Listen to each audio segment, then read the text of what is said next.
What were the steps that you took when you analyzed your marriage? What did you have to correct? Well, the first thing I did was I recognized, there's more to this than what I thought. I had thought we had been having some philosophical differences. But what I realized that when she came to me and said that my feelings for you are dead, that there was a lot more here than what I understood. And so the first thing I recognized, I'm probably not seeing very well. So I gave her a blank check. And I said, Brenda, you and I are at a crossroads. I don't understand what you think. You don't understand where I'm coming from. Let's go to the pastor. In fact, let's pick Ron, because Pastor Ron is one that he knows us a little, but he doesn't know us that well. And I just said to her, look, whatever he says, I will do. And she was shocked to get a blank check like that, but she was very overjoyed because she knew what he was going to say to me. And he was going to tell me the truth, even though she didn't know him that well. She knew that any pastor would have to tell me the truth. And so she was very happy to go. And the thing that really started to change our marriage was when I went in there, he made some statements to me about something called mutual submission, where there is a role for men to play where I need to make room for her and who she is in the marriage, not just my thoughts and my ways. And I had never considered that thought before. So as that began to percolate in my mind, then something else happened when we got home.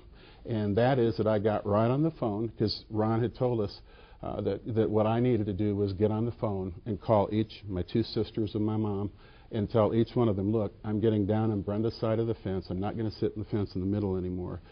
She's mine. This is it. And I remember I had said I would do anything. And so I went home. I didn't do anything.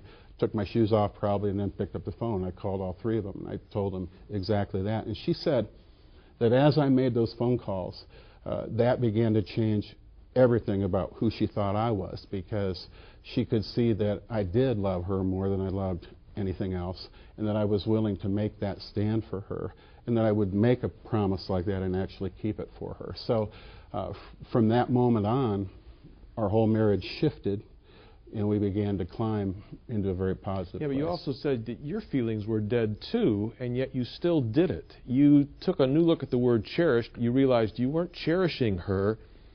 How did you get the motivation to say, even though I don't feel this, I'm going to do this? And then when did the feelings come back?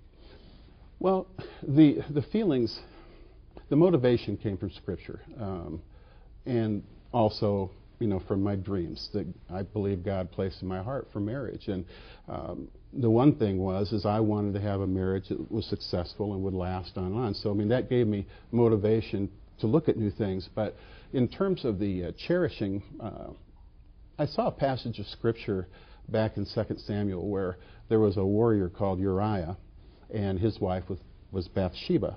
Now, while Uriah was off at battle fighting the King David's battles, she was taking a bath on the roof. David saw her. They had a sexual affair. And then what David was trying to do is to get him to come home,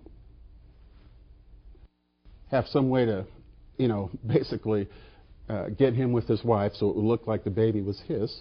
And then he could send him back to battle, and when the baby came, no one would know that it's David's. Well, the thing that was amazing about Uriah was when he came home, he got drunk. David got him drunk so that he would go do that. But his commitment to the king was so strong that even when he was drunk, he was still doing the right thing by his king and by his wife. So in the end, David couldn't pull this thing off, and he ended up having to kill Uriah. But the thing that was amazing then is in the follow-up is that when the prophet came then to talk to David about this, he talked about the fact that Uriah's only great possession was his ewe lamb that David had stolen.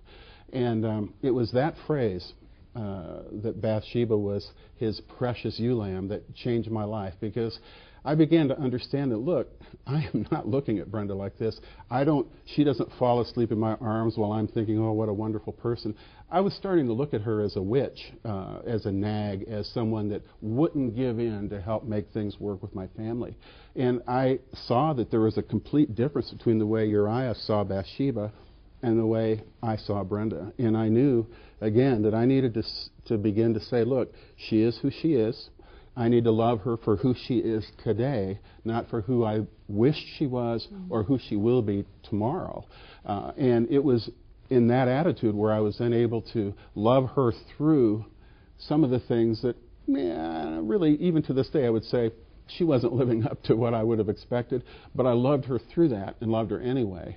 And in that process, her feelings for me began to grow again because she saw that I was willing to sacrifice and rebuild and to love her in spite of those things. And that made it easy for her to love me in spite of the things that I had been. And we were able to forgive and move forward.